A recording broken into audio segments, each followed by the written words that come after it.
na mawakili wengine Dr. Nshala na wengine Peter Kibatala na Jeremiah Mtobesia na mawakili wengine mbalimbali. Leo tulikuwa kama zaidi ya mawakili 23. Leo shauri lilikuwa linakuja kwa ajili ya kwanza, shauri la kwanza lilikuwa na shauri la uchochezi ambalo lilikuwa linakuja kwa ajili ya kusikilizwa hoja za awali, ambao tumefanya masikilizano ya hoja za awali ambavyo Mheshimiwa Lissu ameuliza mambo ambayo wanabishana na mambo ambayo hawabishani. Kwa hiyo shtaka hili linahusiana na kutoa taarifa ambazo ni sio za kweli, ni mashtaka matatu. Shtaka la kwanza linahusiana na kutoa taarifa juu ya rais kuingilia uchaguzi wa serikali za mitaa. Shtaka la pili linahusiana na taarifa za uongo ambazo wanatuhumiwa nazo kuhusiana na majaji kwenye kutenda haki, lakini shtaka jingine ambalo linahusiana na namna gani kama alitoa taarifa hizo kama ni za kweli au sio za kweli, kuhusiana na hivyo vitu vitatu ambavyo nimevieleza hapo awali. Kwa hiyo baada ya kesi kutajwa, Mheshimiwa Lissu alitoa hoja zake za awali na akakubali kuhusu personal particulars zake, vitu vyake binafsi, na kwamba alikamatwa na kushtakiwa mahakamani, lakini mambo mengine yote ameyakana kuhusika. Kwa hiyo taarifa ambazo zimetoka amesema zile taarifa ni za kweli. Hicho ndio kitu ambacho kimejitokeza. Kwa hiyo tarehe 2 mwezi wa 6 kesi inakuja kwa ajili ya kusikilizwa. Upande wa uendesha mashtaka wamesema watakuwa na mashahidi 15 na vielelezo zaidi ya 9. Kwa hiyo tunategemea waanze kutoa ushahidi wao. Kwa hiyo tutegemee tarehe 6 mwezi wa 5 mashahidi kwanza kuja, lakini pia tutegemee mahakama kitu kingine ambacho wametoa amri kupewa maelezo ya mlalamikaji. Kwa hiyo tutajua mlalamikaji ni nani, tutajua mashahidi hao wanaanza kutoa ushahidi ni nini, na sisi tutajipanga tujue mashahidi wetu ni wakina nani kwenye hili shauri. Sasa na ile kesi ambayo okay. Kesi ya Waini yenyewe inakuja tarehe 6, lakini na yenyewe sio kwa njia ya mtandao tena. Tarehe 2 mwezi wa 6. Na yenyewe sio kwa njia ya mtandao. Yenyewe inakuja kama ilivyo nyingine. Kwa hiyo masuala ya kesi kwa mtandao yameisha.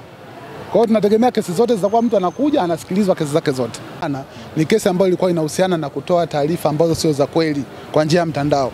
Kwa hiyo ilikuwa inakuja kwa ajili ya kusoma hoja za awali. Hoja za awali ni pale ambapo mashtaka wanasoma maelezo kwa kina, mshtakiwa anasema ni maelezo gani anakubali, yapi hakubali.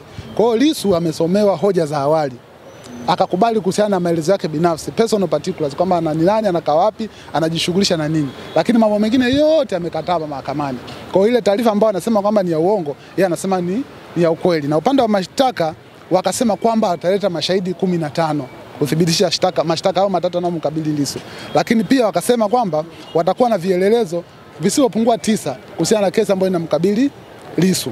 Lakini pia pamoja na hayo, mahakama ikatoa amri kwamba upande wa utetezi tupewe maelezo ya mlalamikaji.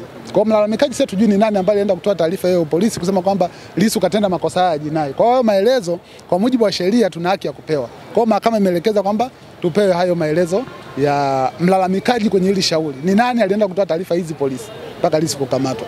Kwa hiyo kesi inakuja kusikilizwa tarehe 2 mwezi wa 6. Kwa hiyo tarehe 2 mwezi wa 6 tutaanza kusikiliza mashahidi upande wa jamhuri.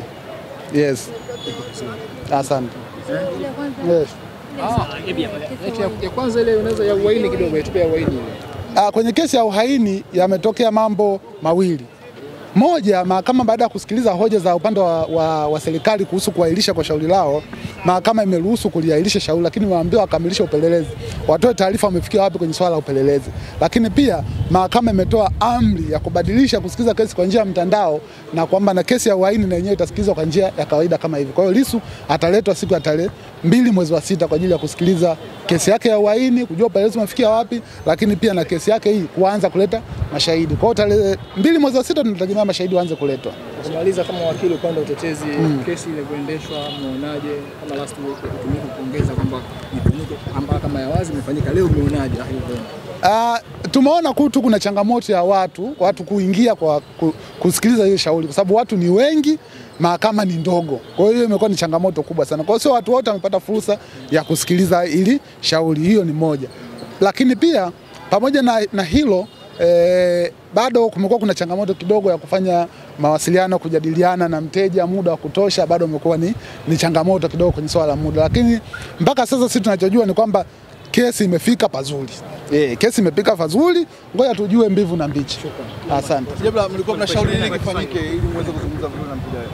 No, sisi tulikuwa tunashauri moja kwamba Kwanza kama mahakama itaona inafaa ipeleke sehemu ambayo ni ya wazi mkubwa zaidi, ili watu wengi waweze kusikiliza, kama ni mahakama kuu au kule law school, ili watu wengi waweze kusikiliza hii mahakama ya wazi.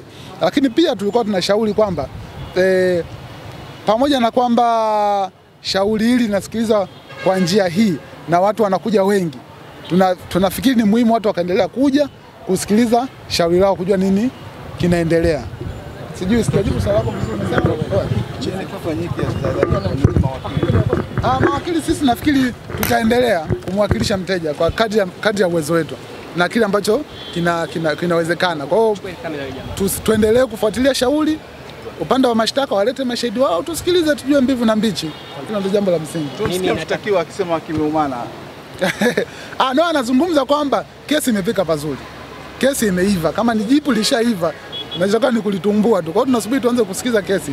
Walete mashahidi, tuwahoji mashahidi na wenyewe jitetee, tujue kama ni taarifa ya kweli au ya uongo. Kwamba kukosekana shahidi. Akikosekana shahidi aliyeleta hilo shtaka. Sisi mahakama imetoa amri tupewe maelezo ya mlalamikaji ambaye alienda kulalamika, na hiyo haki tunakuwa nayo kisheria.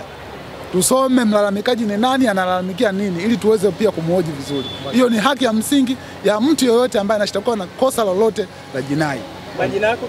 Mimi naitwa Jebla Kambole. Ni miongoni mwa wakili wa utetezi.